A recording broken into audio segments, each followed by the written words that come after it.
तो money heist एक ऐसी वेब सीरीज है जिनको आप एक बार देखना चालू कर दो तो बंद नहीं कर सकते, क्योंकि इसका स्क्रीन प्ले इतना ज्यादा एंगेजिंग है कि कोई भी व्यक्ति इससे प्यार किए होना वापस नहीं आ सकता। और इन्हीं भावनाओं में बहकर मैं मनी हाइस्ट फिर से देखने लगा। फिर मेरी मम्मी ने मेरी झाड़ू से सुताई करी, लेकिन घर के पर्सनल इश्यूज यूट्यूब चैनल पर डिस्कस नहीं करना चाहिए, इसलिए मैं इस बात को यहीं खत्म करता हूँ।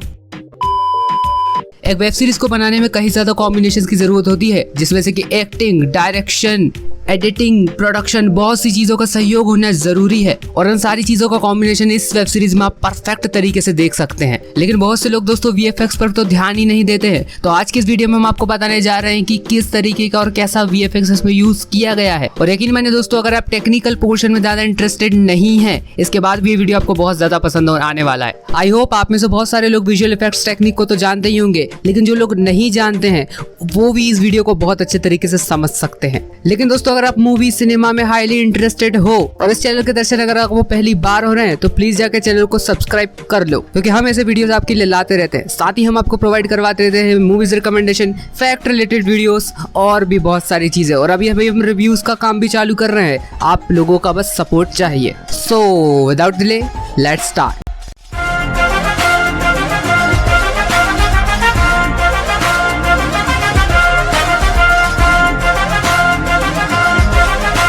यार, जब मनी हाइस्ट हम स्क्रीन पर देखते हैं तो हमको ऐसा लगता है कि इसको सारा वीएफएक्स से बनाया गया है, लेकिन यह हकीकत नहीं है। इस वेब सीरीज को पूरा प्रैक्टिकल वीएफएक्स के सहारे बनाया गया है। यानी प्रैक्टिकल वीएफएक्स का बस ये फायदा होता है कि आपको एडिटिंग पे ज्यादा मेहनत करने की जरूरत नहीं है, और मनी हाइस्ट में इसी टेक्निक का ज्यादातर यूज किया गया है। लेकिन दोस्तों, ऐसा भी नहीं है कि वीएफएक्स का यूज किया ही नहीं गया है।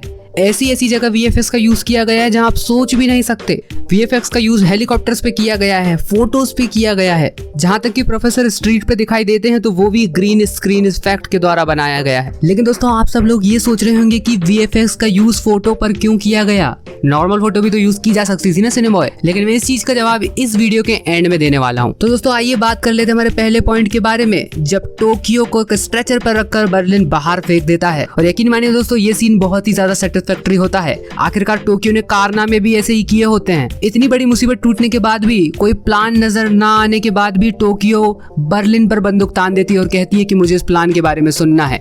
लेकिन बर्लिन अपनी जिद पर अड़ा रहता है और प्लान नहीं बताता है। लेकिन हेलसिंकी उस समय बर्लिन के साथ नहीं होता है, इसलिए टोक्यो उसे टॉर्चर करती है। लेकिन बर्लिन इन सब का बदला अपने ही तरीके से लेता है। वो टोक्यो को एक स्ट्रेचर पर बांधकर बाहर फेंक देता है। लेकिन दोस्तों, आप ये बात सोच रहे होंगे कि कितनी मेहनत लगी होगी यार इस सीन को बनाने के लिए। लेकिन ऐसा नहीं है। मतलब मेहनत तो लगी है दोस्तों, लेकिन उतनी नहीं जितनी आप सोच रहे हैं। एक्चुअली इस सीन को बनाने के लिए उन्होंने प्रैक्टिकल मॉडल पर ज्यादा ध्यान दिया। यहाँ पर आप देख सकते हैं कि टोक्यो का फेक मॉडल यूज किया गया है। एक्चुअली एक स्ट्रेचर पर टोक्यो को टेप से बांध दिया गया है और सीधा सीधा टोक्यो के मॉडल को स्ट्रेचर के साथ रॉयल मिंट से बाहर फेंक दिया गया है। अब दोस्तों, यहाँ तक तो बात हो गई प्रैक्टिकल वीएफएक्स के बारे में। अब बारी आती है एडिटिंग की, जो कि सही में बहुत ही गजब है। और आप भी जब ये सुनेंगे तो आपके मुंह से भी सिर्फ एक ही बात निकलने वाली है, भाई मजा आया। और मैं ये जो मजा है हिंदुस्तान के हर व्यक्ति को देना चाहता हूँ।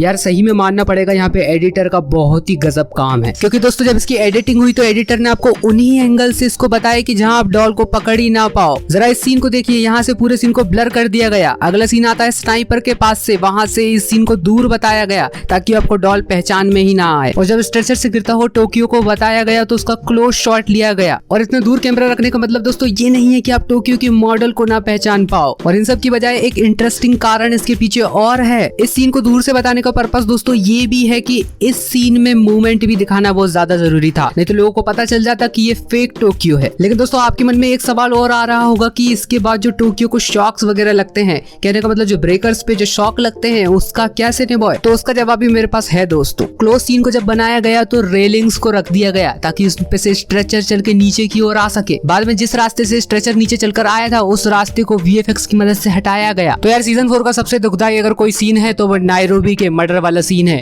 जी हाँ, वही सीन जबकि गांधिया नायरोबी को गोली मार देता है। लेकिन अगर आप मूवी के टेक्निकल डिफिकल्टीज पे ज्यादा ध्यान देते हैं तो आपने ये सीन को बहुत ज्यादा हार्ड मान लिया होगा, लेकिन एक्चुअल में ऐसा नहीं है। और आपने अदर मूवीज में भी ये चीज नोटिस की होगी कि अगर कोई एक्टर को लोअर एंगल से बताया जाए और कंडीशन खराब चल रही हो तो हो सकता है कि उसकी डेथ हो जाए और आफ्टर ऑल नायरोबी भी मारी जाती है। वैसे देखा जाए दोस्तों तो इस सीन को बनाना उतना कठिन नहीं था। और जैसे ही कैमरे का एंगल चेंज होता है तो नायरोबी को गांधिया गोली मार देता है। और इस सीन के खत्म होने के बाद जब नायरोबी जमीन पर गिरती है तो जो ब्लड स्ट्रेन है उसको वीएफएक्स से परफॉर्म किया गया। अब आप सब लोग ये सोचेंगे दोस्तों कि इस सीन को तो वैसे भी अलग से बनाया जा सकता था, कहने का मतलब इसको अलग से लिक्विड के द्वारा भी बनाया जा सकता था, लेकिन जो रिक्वायरमेंट थी वो कभी नहीं आती क्योंकि ब्लड को फैलता हुआ बताना था, इसलिए इस सीन में वीएफएक्स का यूज किया गया है। लेकिन दोस्तों आपको वो सीन तो याद ही होगा जब एलिवेटर में एक्सप्लोजन होता है। लेकिन भाई आपने ये वीडियो तो वीएफएक्स के ऊपर बनाया है ना? हाँ बता रहा हूँ भाई, बता रहा हूँ।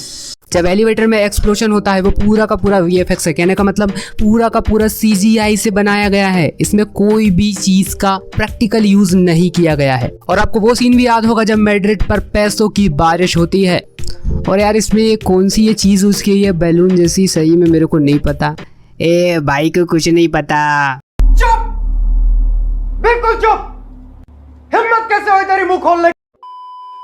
और इस चीज पर दोस्तों मैं पहले ही वीडियो बना चुका हूँ, आपने नहीं देखा तो प्लीज जाकर देखिए। तो अगला सीन हमारा निकल कर आता है दोस्तों गोल्ड वॉट वाला सीन। एक्चुअली उन बार्स को मेल्ट कर बॉल में कन्वर्ट कर तो लिया गया कि हमारे जो रियल एक्टर्स हैं वो तो गोल्ड को पिघला नहीं सकते थे, तो फिर ये काम कौन करता? वहां पर एक्चुअल में जो आपने वर्कर्स देखे हैं गोल्ड फर्नेस पर काम करने वाले, वो रियल के वर्कर्स हैं और वो हर दिन की तरह अपना काम परफॉर्म कर रहे थे। और उस काम को करना इतनी कोई बड़ी बात नहीं थी वर्कर्स के लिए, इसलिए उस काम को करना उनके लिए बाएं हाथ का खेल था। पर यहाँ मेकर्स की प्रॉब्लम खत्म नहीं होती है, असली प्रॉब्लम तो अब शुरू होती है जब पूरे एक्टर्स को अंडर दी वाटर शूट करना था। लेकिन आप ये जो नकली सोना स्क्रीन पर देख रहे हैं, जब इसको पानी में डाला गया तो पूरा का पूरा श्रिंक हो गया और नकली दिखाई देने लगा क्योंकि वाटर प्रेशर बहुत ज्यादा था। पूरा का पूरा जो सोना है वो 6.5 फीट नीचे रखा गया था। जब गोल्ड वर्ल्ड की फाइनल फुटेज आई तो ये जो गोल्ड के बार्स हैं ये पूरे के पूरे नकली लग रहे थे।